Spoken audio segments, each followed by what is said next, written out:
నమస్కారం. ది నాగరాజ కుటుంబ సభ్యులందరికీ హృదయపూర్వక స్వాగతం. డిడి యాదగిరి వారు నా ఇంటర్వ్యూ తీసుకున్నారు. నేను కార్టూన్లు వేస్తాను అని మన ఛానల్ సబ్స్క్రైబర్‌కి చాలామందికి తెలియదు. నేను కార్టూన్స్ కూడా వేస్తాను. 4 సార్లు జాతీయ స్థాయిలో అవార్డు కూడా తీసుకున్నాను. తర్వాత మన రాష్ట్ర స్థాయిలో కనీసం 90 వరకు బహుమతులు అందుకున్నాను. అందులో తలిశెట్టి రామారావు గారి ప్రతి సంవత్సరం ఇచ్చే బహుమతులలో 7 సార్లు ప్రోత్సాహక బహుమతి, ఒకసారి ప్రథమ బహుమతి కూడా తీసుకున్నాను. ఈ విషయాలన్నింటినీ కార్టూన్ కబుర్లు అని డిడి యాదగిరి వారి ఛానల్లో నా ఇంటర్వ్యూలో ప్రసారమయ్యింది. శనివారం నాడు ఉదయం 9 గంటలకు ప్రసారమయ్యింది. మన ఛానల్ సబ్స్క్రైబర్కి నేను ఈ విషయం ముందుగానే తెలియపరిచాను. చూడని వారి కోసం ఒక 2 రోజులు ఆగితే యూట్యూబ్లో వారు వీడియోని అప్లోడ్ చేస్తాము అని చెప్పారు. కార్టూన్ల గురించే కాకుండా నేను రాసేటటువంటి కవిత్వం, మన ఛానల్ గురించినటువంటి విశేషాలు, నేను గానం చేసినటువంటి పాట, ఇవన్నీ సమగ్రంగా అన్ని విషయాలు అందులో చర్చించడం జరిగింది. ఇంటర్వ్యూ చాలా బాగా సాగింది. మీ అందరికీ నచ్చుతుంది అని నేను భావిస్తున్నాను. అట్లాగే మీకు ఆ ఇంటర్వ్యూ నచ్చితే అక్కడ కామెంట్ బాక్స్లో తప్పకుండా కామెంట్ చేస్తారని ఆశిస్తున్నాను. మనం ఈరోజు చెప్పుకోబోయే వేమన పద్య భావానికి సరిపడేటటువంటి అద్భుతమైన మహాభారతంలోని ఒక కథ. ఈ కథ మనకేం తెలియపరుస్తుందో ఒక 10 పాయింట్లు, వేమన పద్యం మనకేం తెలియపరుస్తుందో ఒక 10 పాయింట్లు, ఇది మన సమాజానికి ఏ రకంగా ఉపయోగపడుతుంది అనే విషయం పైన ఒక 10 పాయింట్లు సమగ్రంగా ఈ వీడియోలో విశ్లేషించుకుందాం. అద్భుతంగా ఉండబోతుంది.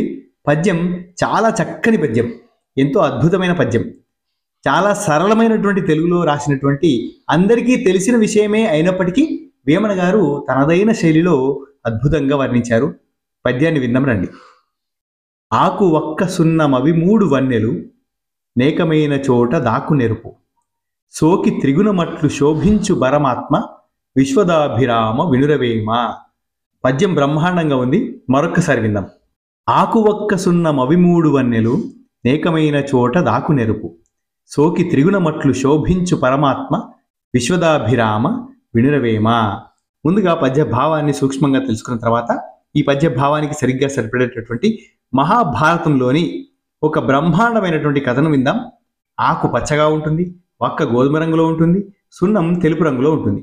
ఇవన్నీ కలిసినప్పుడు కేవలం ఒకే ఒక్క ఎరుపు రంగును ఉత్పత్తి చేస్తాయి. అంటే ఆకు పైన దీన్నంతా పూసినప్పుడు అది నోట్లో వేసుకుని నమిలితే నాలుక పైన ఎరుపు వర్ణం ఏర్పడుతుంది. అదేవిధంగా పరమాత్మ భగవంతుడు కూడా సత్వ రజో తమో అనే 3 గుణాలతో, అంటే త్రిగుణాలతో కూడినటువంటి ఈ విశ్వంలో ఉన్నప్పటికీ ఈ 3 గుణాలకు అతీతంగా వాటిని ప్రకాశింపజేస్తూ తన ఏకత్వాన్ని, శోభను ప్రకటిస్తాడు అని ఈ పద్యం యొక్క భావం. త్రిగుణాల ఏకత్వం మరియు పరమాత్మ యొక్క సర్వవ్యాపకత్వం, ఏకత్వ లక్షణం గురించి వివరిస్తుంది. ఈ పద్య భావానికి సరిగ్గా సరిపడేటటువంటి మహాభారతంలోని శిశుపాలుని వధ అనే కథ విందాం.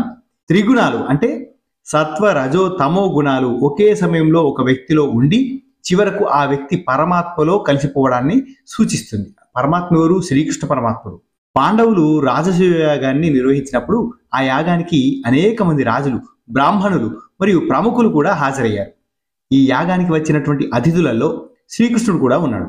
యాగానికి వచ్చినటువంటి వారిలో శ్రీకృష్ణుడు అగ్రపూజకు, అంటే మొదటి పూజ ఆతిథ్యాన్ని అందుకోవడానికి, ఆ గౌరవానికి అర్హుడని ధర్మరాజు, భీష్మాచార్యులు సలహా ఇచ్చారు. శ్రీకృష్ణుడిని అగ్రపూజకు ఎంపిక చేయడాన్ని శిశుపాలుడు వ్యతిరేకించాడు. శ్రీకృష్ణుని మేనత్త కొడుకు ఛేది దేశపు రాజు ఈ శిశుపాలుడు. ఈయన తీవ్రంగా వ్యతిరేకించాడు. శిశుపాలుడికి సహజంగానే తమో గుణం అంటే కోపము, అహంకారము, దురుసుతనము, అట్లాగే రజోగుణం అంటే అధికారము, పట్టుదల, ఇవన్నీ అధికంగా ఉన్నటువంటి వ్యక్తి శిశుపాలుడు. ఇతనికి ఒక పాత వరం ఉంది. గతంలో శిశుపాలుడు జన్మించినప్పుడు 3 కళ్ళతో జన్మించాడు.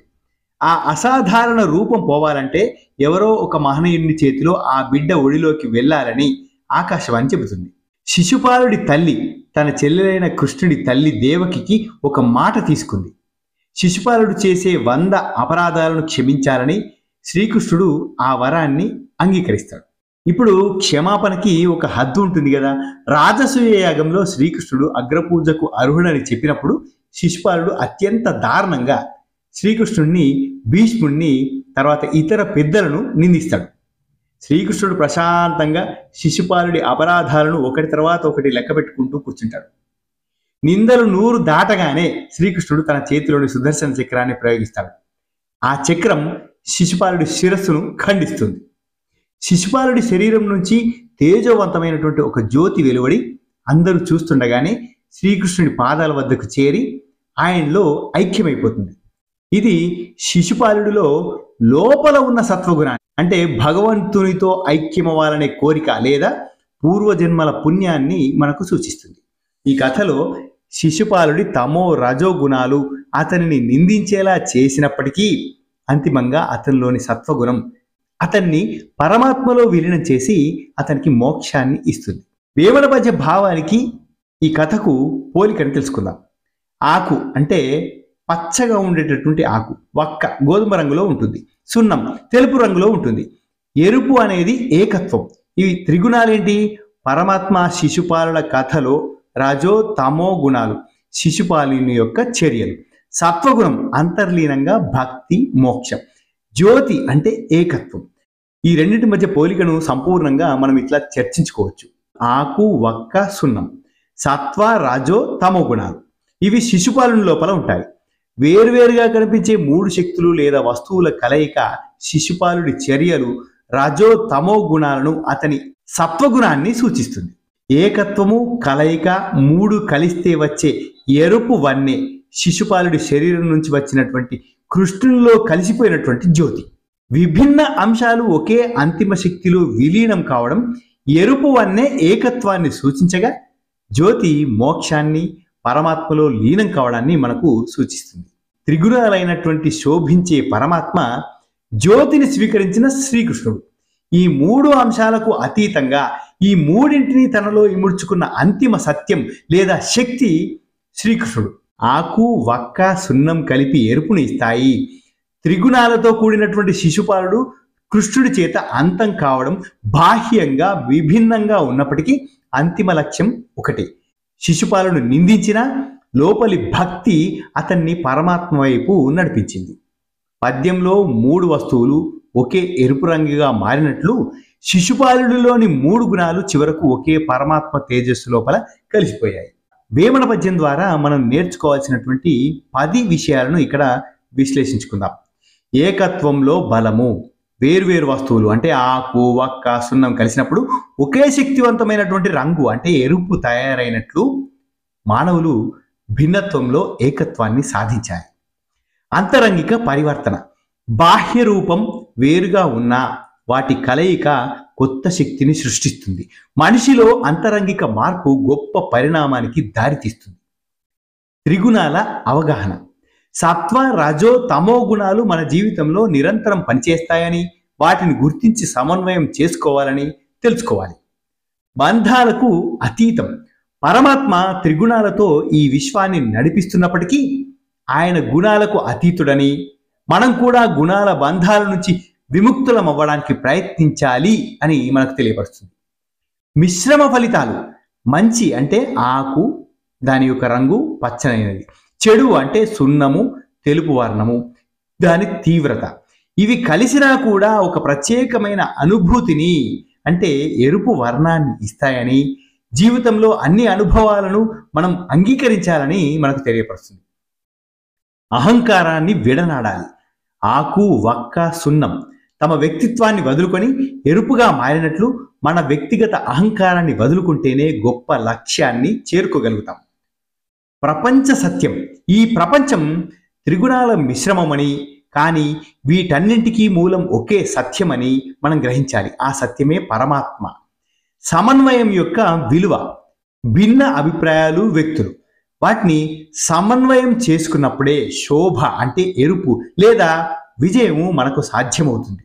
నిజమైన రూపం. పరమాత్మకు రూపం లేకున్నా ఆయన త్రిగుణాల రూపంలో మనకు దర్శనమిస్తున్నాడని మనం గుర్తించాలి. మిశ్రమం ద్వారా ఏర్పడిన ఎరుపు రంగు స్థిరమైనది. అదేవిధంగా పరమాత్మ యొక్క స్థిరత్వాన్ని మనం అర్థం చేసుకొని తీరాలి. కథాభావం ద్వారా మనం నేర్చుకోవాల్సినటువంటి 10 ముఖ్యమైన విషయాలను ఇప్పుడు మనం చర్చించుకుందాం. క్షమ యొక్క పరిమితి. క్షమ అనేది గొప్ప గుణమే అయినప్పటికీ దానికి ఒక హద్దు ఉంటుంది. అన్యాయం లేదా దుష్టత్వం ఆ హద్దుని దాటినప్పుడు శిక్ష తప్పదు అని తెలుసుకోవాలి. అహంకార పతనం. శిశుపాలుడి వినాశనానికి ప్రధాన కారణం అతని అహంకారం మరియు అవమానకరమైనటువంటి మాటలు. అహంకారం ఎప్పుడూ పతనానికి దారితీస్తుందని మనం తెలుసుకోవాలి. సత్వమే అంతిమం. శిశుపాలుడిలో రజో తమో గుణాలు అధికంగా ఉన్నప్పటికీ అంతిమంగా అతనిలోని సత్వగుణమే అతనికి మోక్షాన్ని ప్రసాదించింది. అంటే జ్యోతి రూపంలో ఆయన శ్రీకృష్ణుని లోపల విలీనమైపోయాడు. ఎంతటి దుర్మార్గుడిలోనైనా దైవాంశం ఉంటుంది అని గ్రహించాలి. ప్రమాదకరమైనటువంటి మాటలు, ఆలోచించకుండా అఘోరంగా మాట్లాడడం ఎంతటి ప్రమాదకరమో శిశుపాలుడు 100 నిందలు దాటగానే అంతమైపోయాడు. అవి తెలుసుకొని మాటను అదుపులో ఉంచుకోవాలి. ధర్మం ఎప్పుడు గెలుస్తుంది? శ్రీకృష్ణుడి చర్యలు ధర్మ స్థాపన కోసమే. ధర్మాన్ని రక్షించడానికి, అన్యాయాన్ని అంతం చేయడానికి కొన్నిసార్లు కఠిన నిర్ణయాలు తీసుకోవాల్సి ఉంటుందని గ్రహించాలి. తెలివైన నాయకత్వం. శ్రీకృష్ణుడు అగ్రపూజను ధర్మరాజుకు ఇచ్చేలా భీష్ముడి ద్వారా చెప్పించడం, సమస్యను తెలివిగా పరిష్కరించడం మనం నేర్చుకోవాలి. శిశుపాలుడు భీష్ముడిని మరియు ఇతరులను అవమానించడం పతనానికి మరొక కారణం. పెద్దలను, జ్ఞానులను గౌరవించడం అనేది అత్యవసరం. కార్యాచరణ సంబంధం.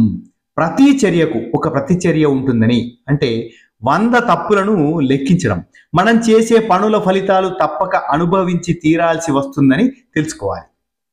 భగవంతుడి సర్వవ్యాపకత్వం. శిశుపాలుడు కృష్ణుడిని నిందించిన అంతిమంగా కృష్ణుడిలో లీనం కావడం, భగవంతుడు అందరిలో ఉన్నాడని, ద్వేషించే వారిని కూడా మోక్షానికి అర్హులను చేయగలడని మనం తెలుసుకోవాలి. శాంతి గొప్పతనం.